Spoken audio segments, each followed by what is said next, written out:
Liverpool 3, AC Milan 1, which you could say I got my hopes high.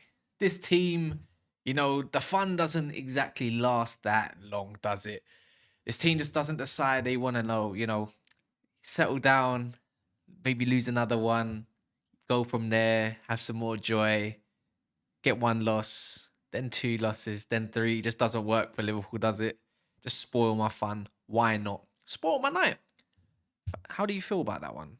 But do smash the like button, do subscribe. I'm not going to be shameless. You know how it goes when I do reactions by now. I like to give an actual objective, report on what I feel I saw in this game. Anyways, look, big win, not gonna lie. Liverpool being back in Europe, they did make the scenes. Obviously, the whole Milan versus Liverpool thing. Amazon, credit Amazon as much as you need to, but their production levels are crazy. Good to see like Seedorf, good to see Kaka and the rest of the crew as well. It's nostalgia right there, as much as we needed. First 10, 15 minutes of the game, I think it's all fair to say that Milan were literally pushing Liverpool hard, pushing them to some limits, right? It could have been two, maybe even three if they decided to buck up their ideas a little bit. Pulisic coming out with the absolute goods got me gas thinking, oh, wait, hold on. This Milan side. Are they giving me hope? I thought I'd ring once. What are you saying there, man? Yeah, that didn't last that long, did it? Because then the corners happened. Then we realised, oh, it's not just Arsenal that are good at corners, but it's also Liverpool.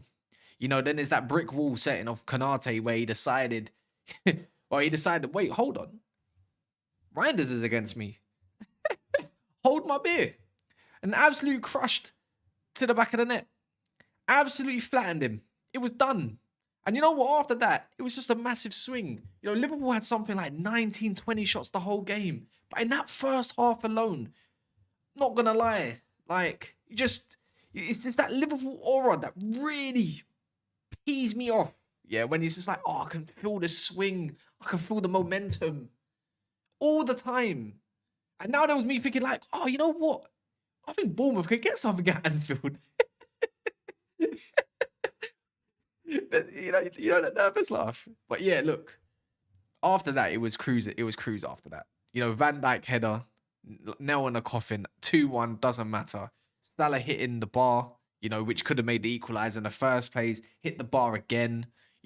Force a good save as well from Magnan, who's always getting injured, by the way. Doesn't get spoken about enough. The amount of times this guy gets injured is for a goalkeeper is crazy. Yeah. Trent got an assist from the corner. Look, you can't really get onto anyone from Liverpool. I'm not trying to even nitpick. Actually, slightly, as a rival, slightly I am trying to find some fault somewhere. The only one I could say is that, Szoboszlai needs to be doing a lot better. Maybe he needs to go get something in the end, which he did. The finish was sublime in the second half. But if you're going off the first half, it was absolute capitulation from Milan. And you know what that reminded me of? I'm not gonna lie. Kind of reminded me when Liverpool came to Old Trafford recently. Didn't really need to get out of gear too. I don't think they really got enough sweat worked. Yes, Tammy Abraham may have given it a little bit when he came on to Trent. Liao in some moments, crashing the bar and all that kind of stuff. Well, actually, I think Alisson saved it onto the post maybe. But little moments there. But other than that, I don't feel they've really got anywhere where they needed to the point where they felt like they were under any sort of pressures. It looked a little bit too easy. And that's annoying. Yeah? Just lose again on the bounce. Twice in a row, please. Maybe three. Make my night. But anyways, look. KONATE just dealt with everything. For me, if there's anyone that's going to be the man in the match, he can go anywhere. I think KONATE deserves it wholeheartedly. I don't think anybody else needs it. Van Dijk is just doing Van Dijk things. The midfield was very good. Gravenberch, McAllister. They've been actually a very good pair, underrated pair. As much as I like to, criticize Liverpool in any given moment, that was actually just a solid display from the pivot of what's going on in this 4-2-4 that's going on. Gakpo had a decent game. I think he got one of their assists as well. I think it was for Szoboszlai. What the defending for that was unforgiving even. But Gakpo made that moment his alone, was giving a tough time to that Calabria. After Calabria got that yellow card, it was like head loss settings. It was a yellow card. I don't know why he kept moaning. You went through the back of the player, back of, I think it was Gakpo even on that part.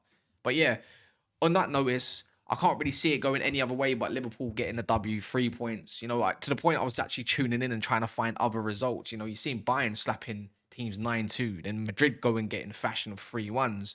Man United winning 7-0, even though it's crappy opposition in Barnsley. But the whole point is like it was just cruise control for Liverpool and it was standard. You know what? The fans probably needed that a little bit more faith in Slot. But as I said, in Europe, this probably makes in Europe, slot ball, it suits what he wants to do. Patient, pick moments. Something like Liverpool, Real Madrid do pretty much every single year. Pick their moments, right? You know, settle in a 4-4-2 when needed. Little bit individual brilliance here and there. You don't need to be all gung-ho. It was always going to be in Liverpool's favour from the way Milan play, right? And from the way Fonseca even plays. Got a ball. You got to give props to the ball manager. You know, he bounced back. And then now he needs to go to Anfield against Bournemouth and get another win and be like, relax, told you. It's just a blip. Which is looking likely right now. It is a blip. Away to Milan, it's not easy. Especially when Liverpool ain't exactly been in the Champions League for a whole year. They come back in good fashion. This is why you got to hold on to players such as Van Dijk. Why you got to hold on to players such as like Salah. Keeping Trent in the side. Making sure that he's the important one. Not Conor Bradley, him. You know, Darwin Núñez needs to get up to scratch, though. I must admit that maybe if I have to nitpick somewhere, he needs to buck up his ideas or buckle up, if you want to call it that, and get going again. But everybody else got some good minutes. Gomez got on the pitch, and the rest of the crew got what they needed to do. You know, Tsimikas also getting on the assist sheet. But that was, I wouldn't call it a dominating display in terms of possession, but in terms of just pressure and putting the goalkeepers under pressure. You know, both of them, obviously, Mangan got injured and came off. That's what you call domination. I thought if you're a Liverpool fan, you probably didn't even feel threatened that game alone. Because you know what? I don't think I would have. You know, I was looking at that game. It's just like, you know, when you just have a normal chat, you're not really into the game no more. Because it's not really got you off your seat. Because you just feel like it's easy. Because it was easy. And this is what Liverpool do, especially in Europe. And this is why I feel like Liverpool fans are very confident in your Roms, Monts and whatnot. When it does come to moments like this. This is probably going to be the norm. In this, especially in this league phase for Liverpool, to getting into that top 8 really does suit them. Milan, it was a test at the end of the day, you know, especially for Slot. This is a good measuring stick as well. You can't say it's not. A lot of other teams might have struggled.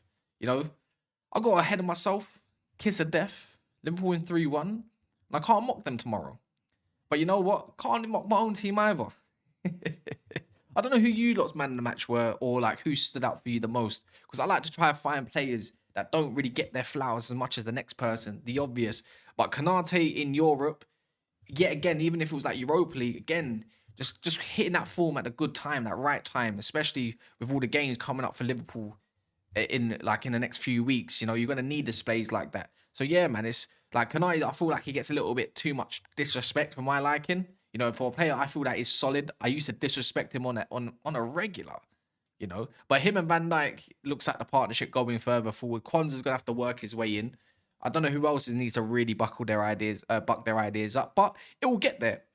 I hope you lot lose, because I don't like it when you lot win. There's that little bit where it's just like you lot just need that humbling that I get on a regular basis, right?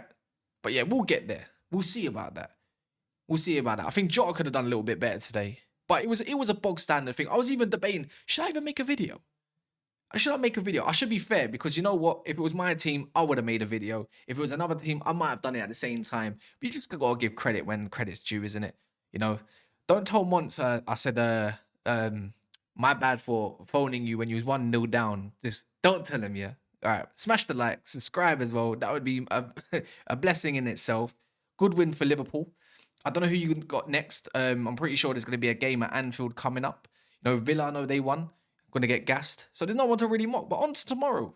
We'll see if City win against Inter Milan, the other side of the Milans. And yeah, then Arsenal on Thursday. And then we might get a little bit of something. But anyways, in a bit, and thank you very much.